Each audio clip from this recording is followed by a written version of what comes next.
Sementara nama masih ada, Zamani tak malu jual makanan online demi mencari rezeki.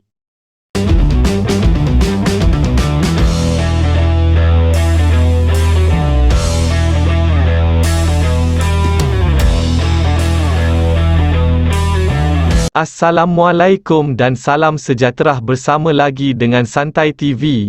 Sementara nama masih ada, Zamani tak malu jual makanan online demi mencari rezeki.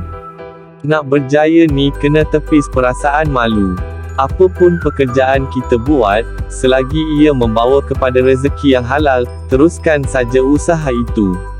Itulah yang dilakukan oleh vokalis kumpulan Slam, Zamani. Tidak kisah pada pandangan orang terhadap usahanya menjual makanan nasi udang Manila secara dalam talian.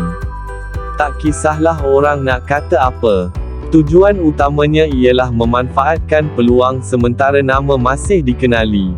Pada saya, kita kena bangunkan perkara ini sekarang, waktu kita masih ada populariti dan pekerjaan. Kalau sampai waktu populariti sudah merudum dan terdesak baru nak buat dan mulakan, mungkin akan menjadi satu tekanan hidup pula. Kalau bangunkan waktu sekarang, apabila buat perkara ini secara serius nanti orang sudah tahu dan namanya pun sudah kuat. Ia tak jadi masalah untuk pasarkannya, ujarnya.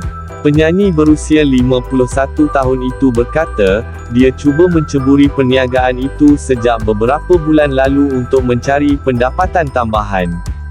Nasi udang Manila ini adalah resipi arwah ibu mentua saya. Ia sempat diturunkan kepada isteri saya, Julie, dan dia yang masak. Penghantaran di kawasan terdekat dibuat oleh saya sendiri serta atas permintaan istimewa pembeli, manakala di kawasan agak jauh menggunakan penghantar makanan. Alhamdulillah, sambutan untuk menu ini agak okey. Namun kalau saya sibuk dengan aktiviti seni, ia terpaksa dihentikan sekejap, katanya. Menurut Zamani, dia akan menyambung semula perniagaannya selepas ini secara dalam talian. Kami tak jual di restoran. Kami akan ambil pesanan secara terbuka dalam talian dan tengok pada sambutan. Tengoklah kalau berkembang, kami akan pergi ke arah yang lebih besar seperti buka restoran. Saya sebenarnya hantar sendiri tanpa charge dan peminat gembira dapat bergambar dengan saya.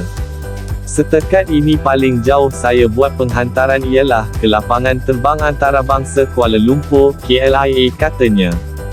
Baru-baru ini beliau kembali mendapat perhatian netizen selepas tular videonya yang membuat persembahan dalam keadaan agak bengkok dalam sebuah majlis berbuka puasa.